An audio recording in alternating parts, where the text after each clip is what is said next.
Demak, navbatdagi kasallikni ham tahlil qilishni boshlaymiz.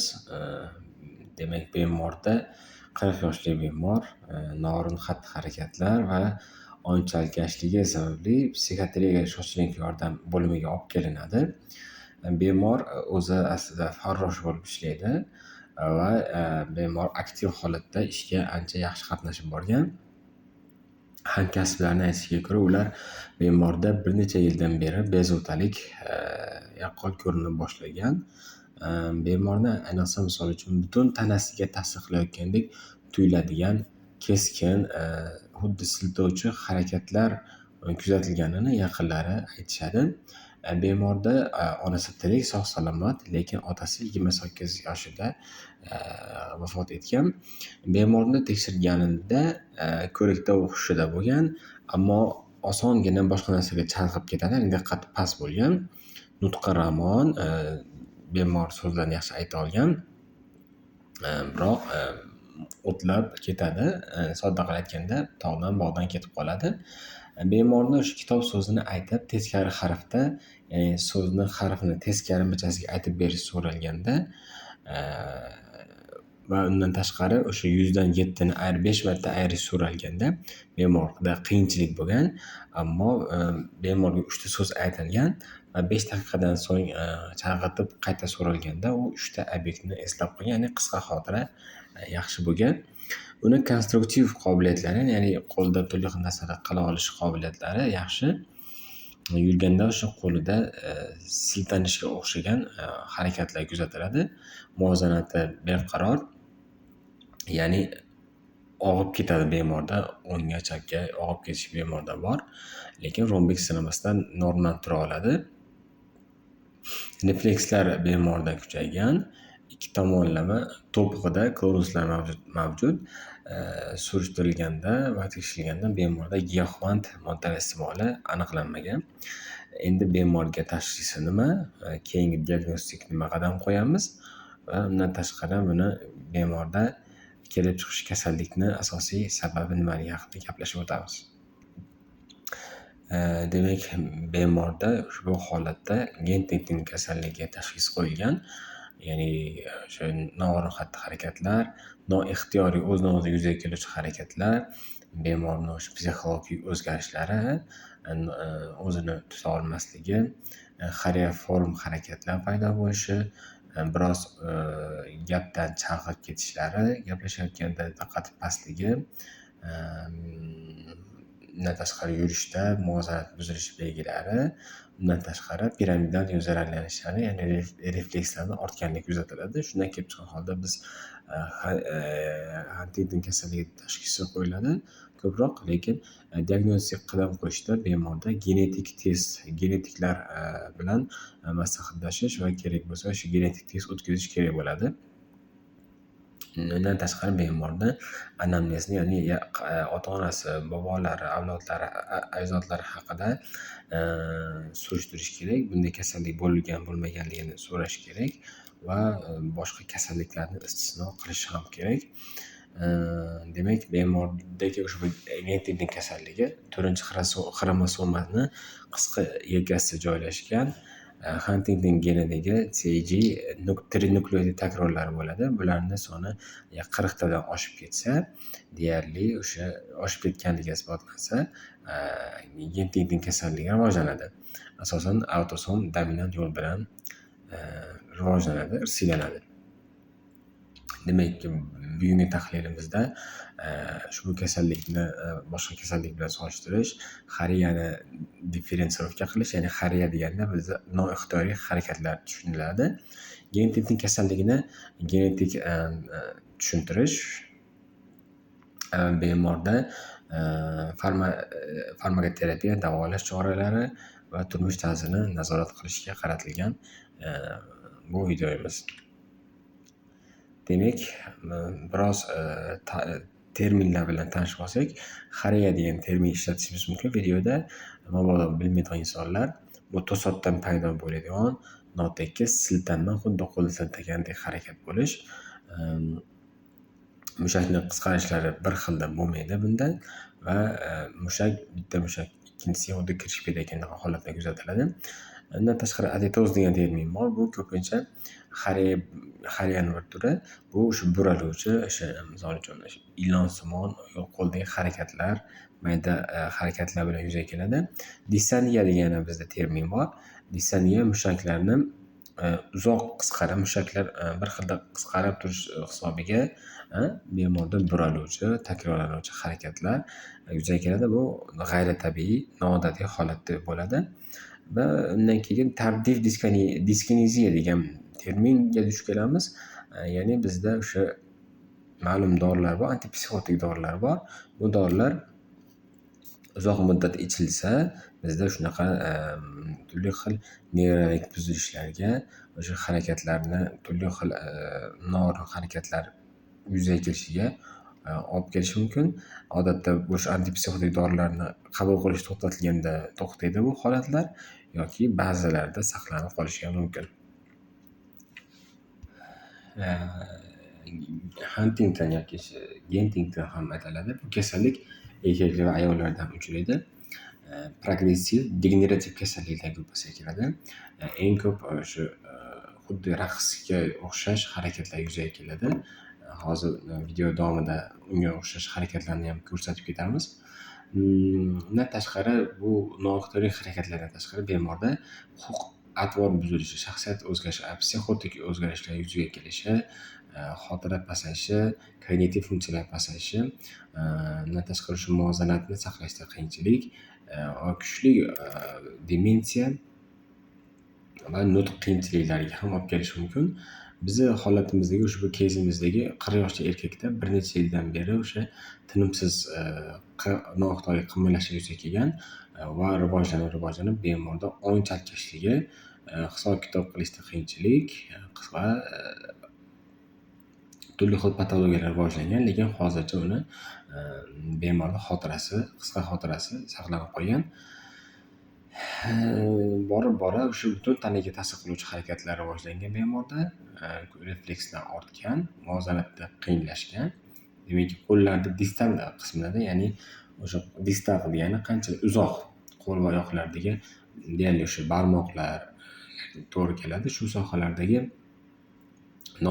noixtiyoriy harakatlar Huntington kasalligiga xos. Sekin va uzoq davom etuvchi boshlanish ham bu kasalliklar uchun tipik hisoblanadi. Deliriy, ya'ni ong chalkashganligi, xuddi shu mastga o'xshash holatlar bilan bemorlar ko'p keladi. Bu holatlarda bemorda turli xil patologiyalarni istisno qilish kerak. Ya'ni o'sha noqonuniy giyohvand moddalar ichmaganligini tasdiqlab olish kerak. Laborator tekshiruvlar bo'lsa, o'sha boshqa kasalliklar, shunaqa o'sha noixtiyoriy harakatlar bilan keluvchi kasalliklar juda ko'p. Videoda davomida ularni ham ko'rsatib o'tamiz. Shunaqa holatlarni istisno qilish uchun antinuklear antitanalar tekshirish, ya'ni autoimmun kasallik bor yo'qligini tekshirib olishimiz, natriy, kaliy elektrolitlarni tekshirishimiz, glyukozani darajasi, kreatinin darajasi, siflisga test, EPR testi va qalqonsimon bezni ham tekshirib olish kerak. Bundan tashqari SPID kasalligi, vitamin B12 qondagi normasini ko'rib olish kerak. Kerak bo'lsa o'sha MRT, MCG'da o'tkazish mumkin. Ba'zida o'sha limbal funksiya ham ko'rib chiqilishi mumkin. Lekin aniq tashxisni baribir oxirgi gapni genetik test aytib beradi.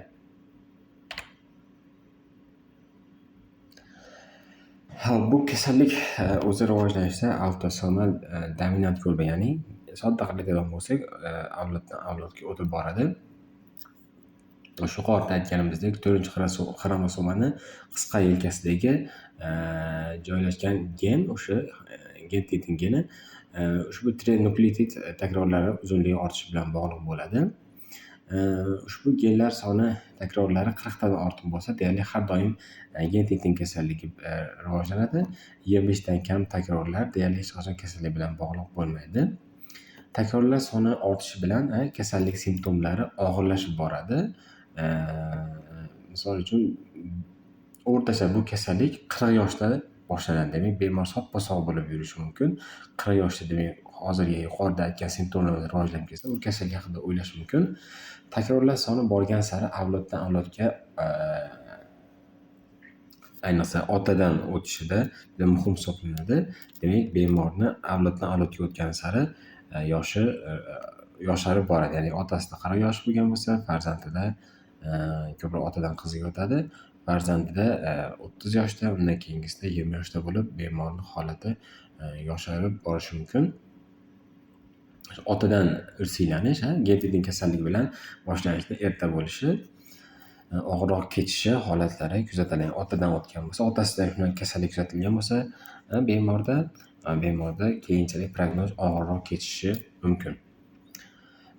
Demak, yana takrorlab o'tamiz, o'sha kognitiv o'ziga xos psixologik buzilishlar bemorni, misol uchun bizni kezimizda aytilgan psixiatriyaga olib kelingan, shunaqa psixiatriyadan sizga bemorlar kelishi, nevrolog sifatida ishlayotgan mutaxassislarga olib kelinishi mumkin.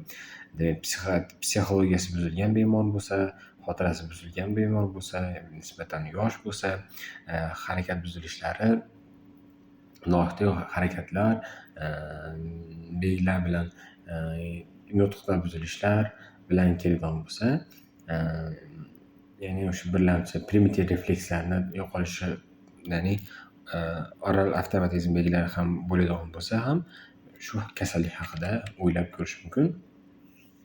Bajaruvchi funksiyalar, ya'ni bemordan turli xil narsa qilishi so'ralgan funksiyalar buzilishi muammolari ko'p holatda uchrab turadi. Demensiya, ya'ni aqli pastlik sekin-sekin rivojlanib boradi. Xo'p, bolalik davrida rivojlanganda kasallik, demak, tasavvur qiling, kasallik erta boshlangan bo'lsa, juda og'irroq kechadi. Westfal varianti shaklida bo'lishi mumkin. Bu Parkinsonizmga o'xshab ketadi. Bradikneziya, ya'ni kam harakatlilik, rigidlik bilan yuzaga kelishi mumkin. Xoreyani boshqa kasalliklardan, demak, istisno qilib olish ham kerak.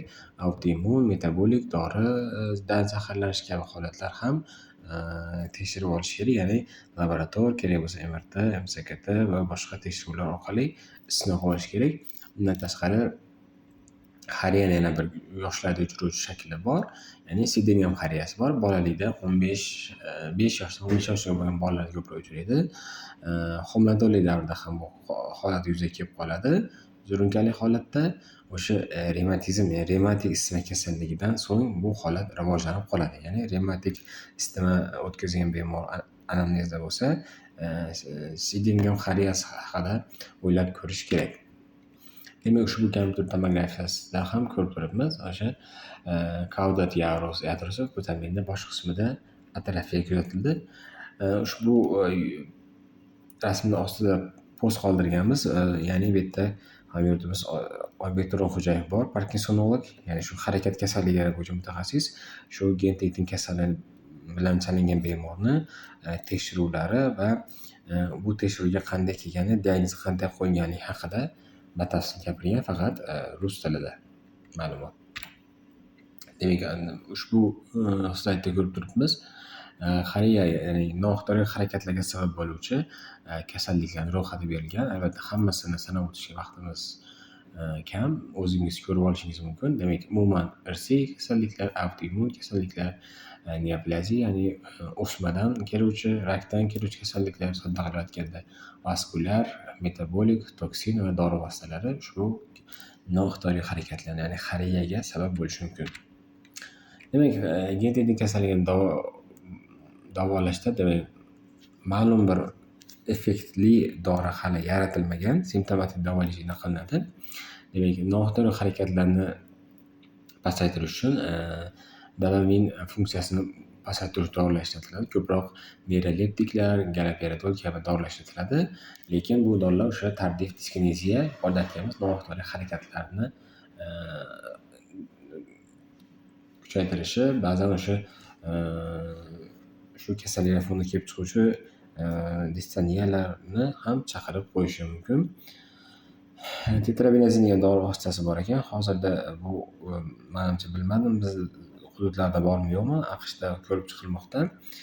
Bemorda albatta depressiya kuzatiladi, xavotirlar, bezovtalik kuchaytirilganda bizda antidepressantlardan, ya'ni serotoninni qayta so'rilishini to'xtatuvchi dori vositalar ishlatilishi mumkin.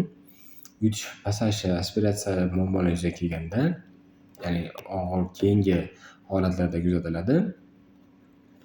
Naychalar maxsus ishlatilishi mumkin. Oziqlanish uchun zondlar qo'yiladi. Undan tashqari genetik bilan maslahatlashish kerak. Jarohatlardan, ya'ni bemorda noto'g'ri harakatlar, muvozanat buzilishi bo'lgani uchun bemorda jarohat olishini istisno qilish uchun shuni, ya'ni o'tkir, qirrali buyumlarni olib tashlash kerak. Demak, savollaringiz bo'lsa kommentariyada yozib qoldirishingiz mumkin. E'tiboringiz uchun rahmat. Bizni ijtimoiy tarmoqlar kanallarimizga a'zo bo'lib, bizni qo'llab-quvvatlashingiz mumkin.